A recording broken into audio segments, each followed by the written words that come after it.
And so this is where these two biobanks I'm going to introduce come in. So they're called OMAC-P, a short acronym for a very long name, and Surgical Pearl. And they have a set list of stated objectives, but really I think you can boil them down to developing a primarily congenital heart disease biobank as a clinical data set for basic translational and data science-driven research. And if we go back to this pathway, so between these two studies, data is collected at all of these time points. So at the fetal detection time point, around the time of delivery, in hospital monitoring, during surgeries, during catheter procedures, during the intensive care environment, and there's data available also from follow-up. This is an ongoing study, so there's ethical approval to collect all of this data. The data is from our partners at the UHBW and the Children's Hospital, and is all stored in a database, but some of it is not extracted and still needs some manual extraction. So in terms of the things that are actually collected, so if we think about the prenatal time, so fetal echocardiograms are stored on the hospital PAC system, and they're being used currently for an AI-driven project with the University of West of England to try and build models to detect congenital heart disease using some of these echocardiograms.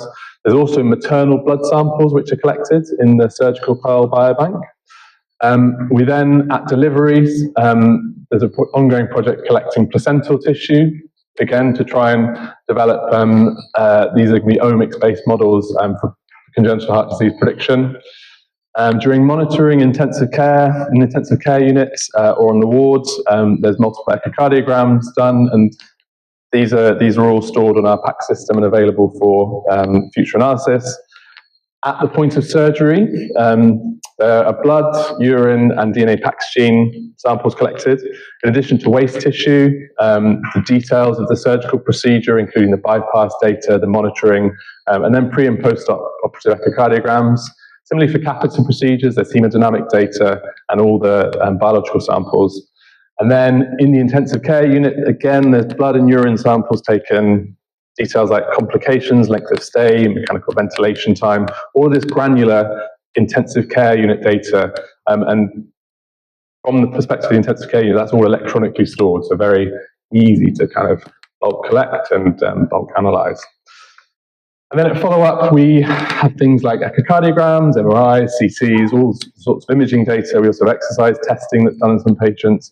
But then things like longitudinal growth patterns and complications. These are all outcomes that are definitely of interest and are collected. So I'm going to sidestep slightly to my project and just tell you a little bit about what I'm doing in the first year of my PhD. So I'm interested in a condition called single ventricle congenital heart disease, of which the example I gave earlier of hypoplastic left heart syndrome is one. And loosely, I'm aiming to identify metabolic predictors of outcome and treatment targets, metabolic treatment targets in single ventricle congenital heart disease patients. So the methods I'm using will be untargeted metabolomics and proteomics, which, for those of you that were at the stage I was a few months ago, not knowing what on earth they were, essentially the study of the entire profile of metabolites, which are small molecules in patients, and all of the measurable proteins in patients. And these are usually in the order of thousands of molecules. So generally, we need to use machine learning techniques to analyze and try and identify molecules that might be predictive of specific outcomes we're interested in. So using tree-based or neural network machine learning models to try and unpick all of that data along with our clinical data. And really the goals are to develop, to identify novel therapeutic targets or biomarkers to inform future clinical studies where we might be able to provide some treatment for these children.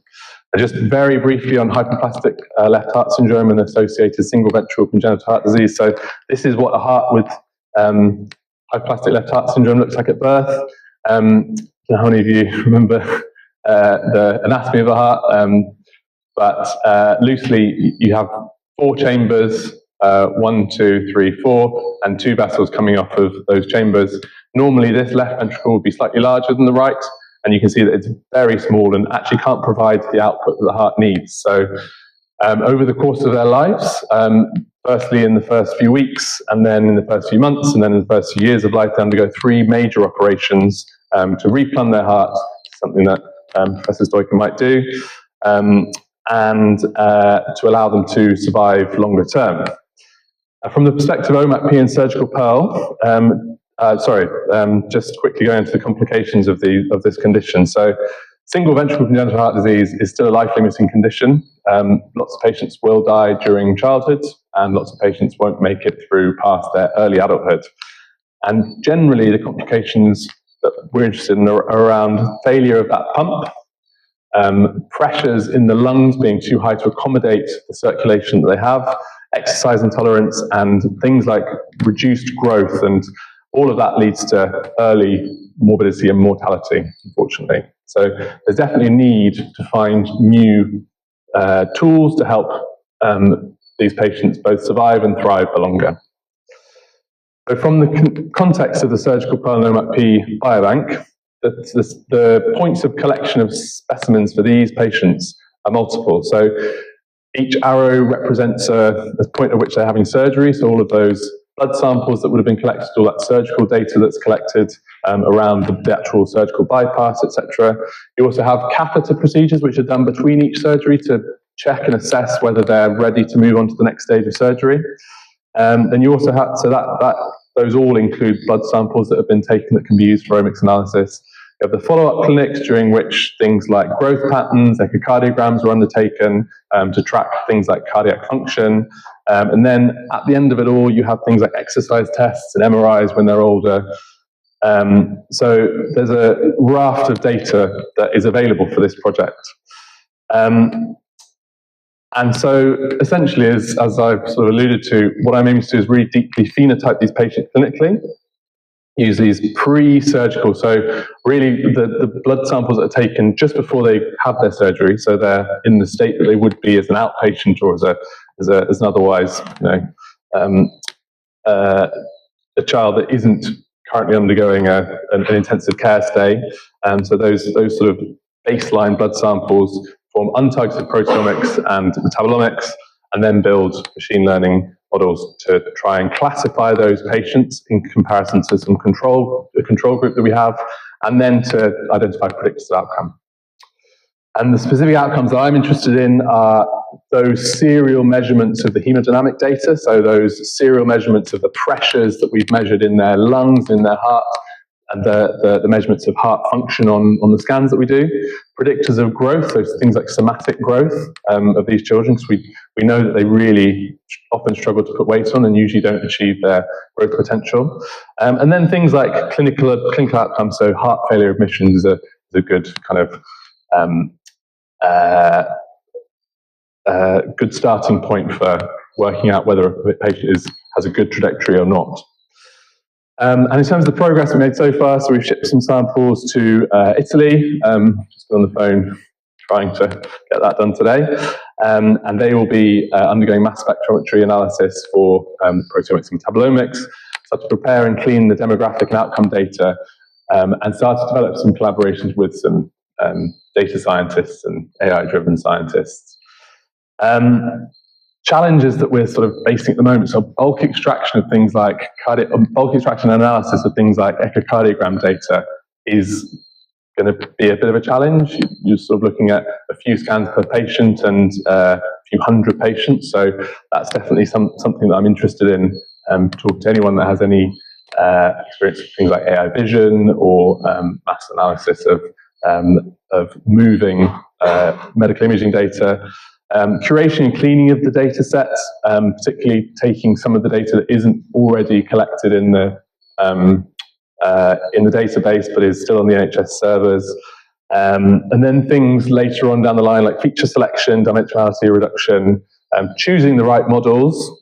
So tree versus neural network based models is kind of where my head's at the moment, but ideas for innovative approaches and things like the hyperparameter tuning around that.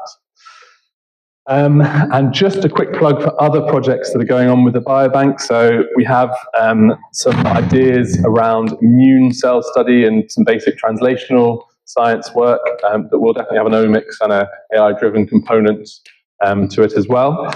There's a project in its late stages that we're just writing up, which has been looking at cytokines and low cardiac output in the intensive care units. So that's taking a large number of cytokines and trying to work out which ones are predictive of specific diseases, and we're hoping that's going to lead to a clinical trial in the not too distant future.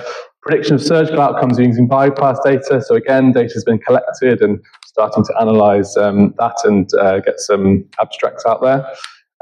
Targeted maternal metabolomic risk prediction. So we've already had one study published looking at that, and another PhD student is looking at more targeted assessment based on the previous work that was done.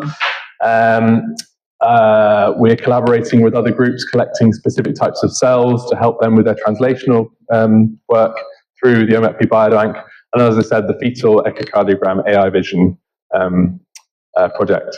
So lots of people within the space of this biobank that are doing very interesting work, and we'll definitely have lots of interest in collaborating. So, and just in terms of the progress on the biobank itself, so we have over 1,900 children and lots of and a few studies that have already been published and borne fruit. So, any interest in mine or any of those studies, that's my email address. This is the study manager, Mai, who sort of has a good overview of the projects that are ongoing with the biobanks. And yeah, please get in touch and love to chat in the coffee break.